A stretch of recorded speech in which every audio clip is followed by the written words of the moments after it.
Cuéntanos un poco acerca del ideario de unidad del PDA.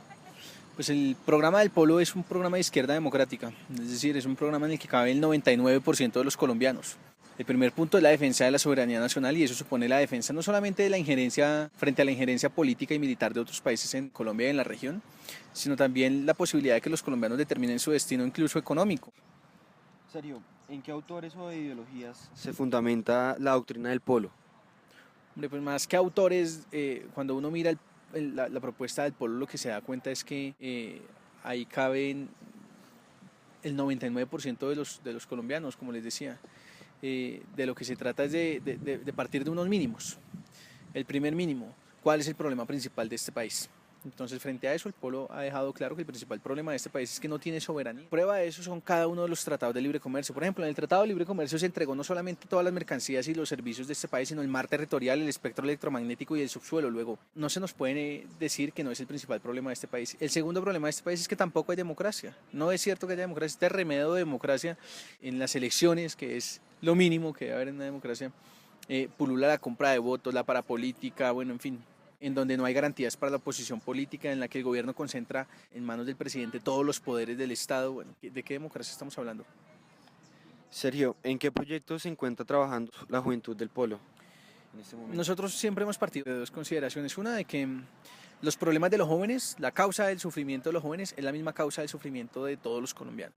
Son esos dos aspectos que le mencionaba, la falta de soberanía y de democracia. Y la segunda consideración es que la mejor forma de tratar de traer a los jóvenes a la política es explicándoles, en primer lugar, que así ellos no se metan en política, la política se mete con los jóvenes todos los días. Es decir, cuando un joven no tiene para pagar el crédito del ICETEX es porque alguien tomó la determinación de acabar con la universidad pública y de decir que la forma en la que los pobres en Colombia van a entrar a la universidad es endeudándose. Que cuando un joven no tiene para pagar el bus es porque acá el transporte público en Bogotá, por ejemplo, es un negocio de 12 familias.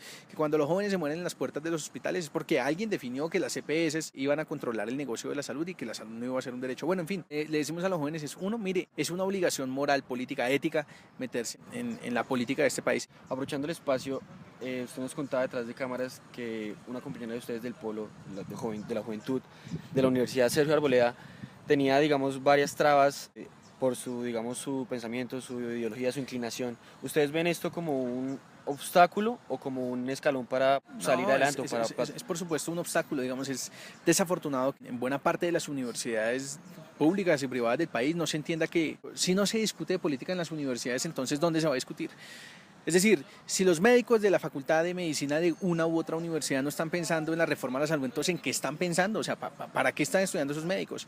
Si los agrónomos de este país no están pensando en un modelo agrario y en los tratados de libre comercio como la principal amenaza para la producción y la soberanía alimentaria, entonces ¿en qué están pensando? Si los abogados y los politólogos de este país no están pensando en una reforma política realmente seria que le dé garantías a la oposición y demás, entonces ¿en qué están pensando? ¿Qué medios de difusión utilizan las juventudes del Polo? Pues nosotros apelamos a todo, desde un mural hasta las redes sociales. En las redes sociales también somos la organización juvenil política con más seguidores en Facebook, en Twitter, pero también tenemos un periódico del Polo Democrático, del Polo Joven. La última publicación fueron 70.000 ejemplares que repartimos en todo el país. Bueno, en fin, además cada comité del Polo en las universidades tiene también sus propios medios de difusión. Ahí estamos en la Universidad Nacional y acá los compañeros del Polo Joven de la Universidad Nacional también tienen su propio periódico, su página en Facebook, sus cosas. En la Universidad Sergio Arboleda también los compañeros del Polo Joven hacen un trabajo de difusión de las ideas del Polo a través de las redes sociales y demás, y en cada una de las universidades en las que estamos. La última pregunta, ¿qué postura adopta el Polo frente a los resultados de las elecciones de donde fue reelegido el presidente Juan Manuel Santos? Varias cosas. Lo primero es que a nuestro juicio es un éxito para el Polo. Es decir, acá los opinadores a sueldo del gobierno y de la derecha decían que el Polo no iba a pasar el umbral, que el Polo se iba a acabar, bueno, en fin. Y el Polo pasó el umbral porque presentó una lista más que de políticos, de indignados, de representantes del movimiento social, campesino, bueno, en fin. Y lo segundo es que hay algo que sobre lo que nosotros hemos llamado la atención, es que las elecciones en Colombia no tienen garantías para la oposición de verdad, la del Polo, no la de mentiras que trata de lo que trata de posar el centro democrático.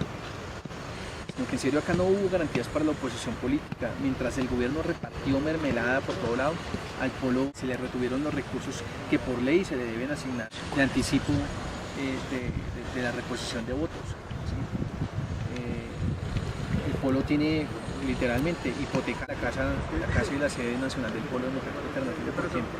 A punta de préstamos fue como se financió esta campaña, a punta de aportes voluntarios, bueno, en fin.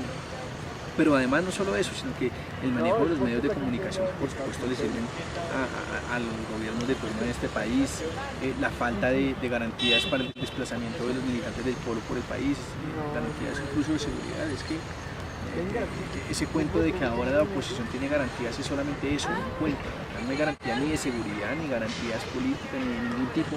Sergio, ya para terminar, de pronto algo que le quiera decir a los estudiantes que nos están escuchando, que nos van a ver en los siguientes días, no sé, una invitación para que cambien su manera de pensar, para que cambien de pronto algo. Lo que les había dicho, hombre, que hay una idea que les sirve sobre todo a la derecha y es esa idea de no se metan en política.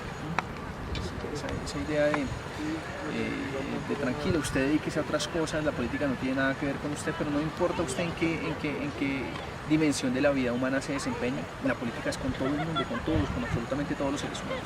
Y lo segundo es que entiendan que ese cuento de todos los políticos son iguales no es cierto, es decir, que ni por lo que pensamos ni por lo que hacemos somos iguales a quienes han gobernado este país y que tampoco se puede juzgar al pueblo, como han intentado hacerlo, por los errores y por los delitos de quienes se han apartado precisamente del pueblo.